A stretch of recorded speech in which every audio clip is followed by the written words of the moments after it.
Dream of the Red Chamber, Chapter 13. So let's trace this. Let's start with the lore, right from that first greeting. Yeah. The scene starts, Jie shows up, and Shifeng calls out to her servant, quickly, invite him in. The source says he is just beaming, totally delighted, already flattering her. He's already playing the part of a suitor, not some distant cousin. Totally. And Shifeng's reaction is just pure performance. She lays the groundwork with what the text calls false warmth. False warmth. Yeah, I love that phrase. She offers him tea, a seat. And then she plays the part of the lonely, bored wife. She even says something like, oh, maybe her husband was delayed by someone on the road. Which is the perfect opening for Jie. It's a perfect opening. He jumps right in, offering to help, to be there for her. And she just leans into it. She sighs about how she just wants someone to talk to relieve her gloom. And of course, he promises to come every day if that's what she needs. The hook is set. But what really seals it for him, what makes him believe this is real, is the flattery. It's so specific. What does she say again? She tells him, you are truly a sensible person, far superior to Jie and the others. And then she calls them, get this, two confused worms who do not understand the human heart. Wow. So she's not just praising him, she's elevating him above his entire peer group. For a nobody like him, that must have been like a drug. It's intoxicating. And the text shows us his physical reaction. He starts scratching his ears and rubbing his cheeks. Just pure, uncontrollable delight. It's so much that he completely forgets himself. Yeah. He actually starts moving closer to her, looking at her purse, her rings. Like he's already picturing them as his? Exactly. And when she gently pushes back, saying something like, be more respectful, don't let the maids laugh, his interpretation of that is just incredible. This is the key psychological detail, right? It's everything. The text says he hears her caution as if it were Buddhist words or an imperial decree. So not a warning. Not at all.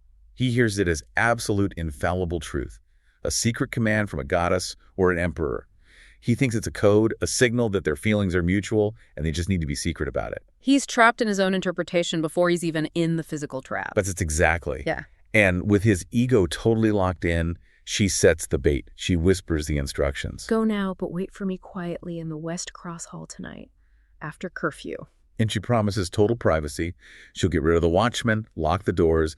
He leaves thinking he's about to get a rare treasure. He has no idea. The desire just makes him completely illogical. So he does it. He sneaks into this huge dark mansion, finds the cross hall, and the door leading towards the matriarch's quarters, the seat of authority. Jiamu's side. Right. It's already locked. So he's waiting there, probably full of nervous excitement. And then he hears it. Yeah. That sound. The source gives us the actual onomatopoeia. The clunk. The heavy clunk of the other door, the eastern door, locking shut. And in that second, he knows. He's trapped. The text is so clear about this, it's inescapable. The doors are locked like an iron bucket. And the walls on either side are too high to climb. He's sealed in this passageway that's now become a freezer. And we really have to stress the setting here. It's the 12th month. This is late winter, the absolute coldest time of the year. This isn't just uncomfortable. This is torture by exposure. The description really turns the environment into a weapon. The wind is piercing, the cold invades the skin and cracks the bones. He's in there all night, just freezing. It's so calculated. Yeah. It's meant to cause the maximum amount of suffering without, actually killing him on the spot. The message has to be painful. Exactly. So he just endures hours of this, hugging himself, trying to stay alive. He only gets out the next morning when some old woman who has no idea what's going on just happens to open the gate. And he just bolts, runs home before anyone else is awake, totally wrecked. But it's not over. Yeah. It's not even close to over. He gets home and walks right into another punishment. His grandfather, Jie Daichin, the strict tutor. Right. He's been up all night, worried, sick. But he assumes the usual stuff, gambling, drinking, brothels. He has no idea about the real disaster. So Jie lies, says he stayed at his uncle's. And the grandfather doesn't buy it for a second. The punishment is immediate and it's severe. It just compounds the trauma. It's 30 or 40 strokes of the rod. A serious beating. Then he's forbidden to eat. And this is the really cruel part. He's forced to kneel outside in the cold. The same cold that almost killed him? The very same. Kneeling there, reading his lessons, to make up for 10 days of misstudy. So let's just recap the suffering. Nearly frozen to death, violently beaten, starved, and then forced back out into the cold. Any sane person would connect the dots back to Shifeng. You would think. But this is the core of his tragedy. This is what's so fascinating and so appalling. After all of that, the source says his heart was still unrepentant. Unbelievable. He never once suspects her. He thinks it was all just bad luck, getting caught by his grandfather. So his delusion is actually stronger than the physical reality of his suffering. It's completely walled off from reality. His desire is a self-sustaining fantasy. So what happens? He waits a couple of days and then just goes right back to her. Just 2 days later, he's back. And she, of course, plays her part perfectly. She pretends to be annoyed that he broke the promise by not showing up. And he falls for it again. He falls for it so hard. He's swearing his devotion even more fiercely this time. And this is when Xi Feng realizes, okay, plan A didn't work. Freezing him and getting him beaten wasn't enough. It wasn't a deterrent. It just made him think he needed to be more careful. Exactly. So the source says she decides she needs a different scheme to make him realize his mistake. The cold and the beating were just phase one. Phase one failed. So she sets the second trap. And this time, the stakes are way higher. She tells him to meet her in an empty room in a small corridor, right behind her own quarters. Much more intimate, much more dangerous. An offer he can't possibly refuse. He's ecstatic. Mm-hmm. And his reply is just. It's the final nail in his coffin. He says, I will come, even if it means death. And he means it. He means it. Yeah. It's prophetic. Xi Feng immediately starting to organize. The text uses military language. Deploying troops and assigning generals. Yeah. She's not just setting a trap anymore. She's planning a full-scale operation, something much worse than a night in the cold. So he's waiting in this dark, secluded room in an alleyway. And he's just frantic. The text literally calls him an ant on a hot pot. Yeah, a perfect description. He waits until the lamps are lit, his grandfather is asleep, and he's just completely on edge. And that desperation, it just blinds him. He sees a figure in the dark, assumes it has to be Xi Feng, and the source says he attacks like a hungry tiger. It's so aggressive. He just grabs the person, throws him onto the kang, the heat of bed, and he starts shouting these bizarre terms of endearment like, dear mother, dear father.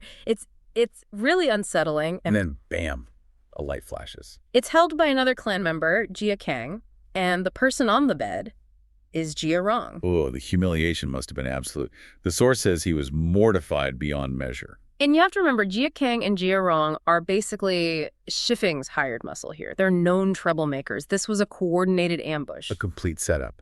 And they don't waste a second, do they? They immediately pivot from the humiliation to blackmail. Immediately, Jia Kang tells him, oh, Xi Feng already told the madam you were harassing her. Right, that this whole meeting was her tactic to escape from him. Which is a brilliant lie. He says the madam fainted from rage and that he was sent to drag Jia Rui in front of her. So Jia Rui is trapped. He has to beg. He does. And to avoid total ruin, Jia Kang demands a written contract, an IOU, disguised as a gambling debt for 50 taels of silver. 50 taels. And he writes it, thinking that's the end of it. But it's not. Not even close. Because Jia Rong then steps up and says, well, I might still tell the clan unless you write me an IOU. For another 50 taels. So in the space of, 5 minutes, he's humiliated, assaulted someone by mistake, and is now 100 taels in debt to these two guys. It's just, it's brutal. But the humiliation for the night, it's not even over. No. They then pretend to help him escape. They say, oh, the main gates are locked. You can't get out that way. We'll have to scout the back door. They tell him to hide. In the worst possible place. They tell him to crawl into this little nest or hole under the main stone steps, and whatever you do not make a sound. He's basically complicit in his own degradation at this point. He's so scared, he just does it. And this is where it gets disgusting. It really does. While he's hiding there, freezing, he hears this loud sound, ah. And a full chamber pot of urine and feces is just dumped right on his head, drenches him completely. He screams, but then he covers his mouth because he's still terrified of being discovered, so he's just left there covered in filth, shivering in the cold. It's the ultimate act of dehumanization. And when Jia Kang finally comes back, Jia Rui is so ashamed he has to lie to his own gatekeepers. He tells them he stumbled and fell in the latrine. He can't even admit what happened to him. And what's so tragic, so psychologically telling, is what happens next. The source says that even after all that, he still can't stop thinking about her. Right. He hates her for the humiliation, but then his very next thought is of her beauty. And he lies awake all night wanting her. The desire is just completely overriding everything else. That obsession becomes the root of his physical sickness, doesn't it? It really does. He starts avoiding the wrong mansion, obviously, but now he's got Jia Kyung and Jia Rong chasing him for the 100 tael. Which he doesn't have. Exactly. So you have that stress, plus his intense study schedule, plus the fact that he's unmarried and, as the source puts it, is relieving his desires for Shifeng through self-abuse. And you add the 2 nights of being exposed to the freezing cold. It's a perfect storm. A perfect storm for a fatal illness. And the symptoms are described in really gruesome detail. A swollen abdomen, loss of taste, his legs feel like cotton, his eyes burn. Night fevers, daytime fatigue, seminal emissions. His body's just shutting down, literally draining itself of life. And it culminates in him coughing up blood. He's dying, and he knows it. They give him pounds and pounds of heavy-duty traditional medicines, cinnamon bark, aconite, turtle shell, but nothing works. Because the sickness isn't really physical, is it? No, it's a sickness of the spirit, a karmic fixation, as the text implies. And right when he's at his lowest, Shifeng delivers one last unbelievably cruel blow. The solitary ginseng soup. The solitary ginseng soup. His guardian is desperate. It's this incredibly precious life-saving remedy. Wang Furen asks Shifeng to give them 2 ounces for him. And she just lies outright. Instantly. Said it's all gone, sorry. Then, when she's pressed, she says, okay, I'll see what I can find. And she sends over just the dregs, a few scraps and dust from the bottom of the tin. But, and this is the key part, she reports back to Wang Furen that she graciously gathered a full 2 ounces for him. So she lets him die while making sure everyone thinks she's a saint. Her reputation stays completely clean. It's master-level manipulation, even on his deathbed. It's pure evil. And with all hope lost, that's when the supernatural element enters the story. Right. This lame Taoist priest, a Trian, just appears out of nowhere, and he says he can cure an illness of karmic debt. Which is exactly what Jia Rui has. So he's desperate. He begs the man for help. And the Taoist doesn't give him a potion. He gives him an object, a double-sided mirror called the Fengjie Baojian, the Wind Moon mirror. And this isn't just any mirror.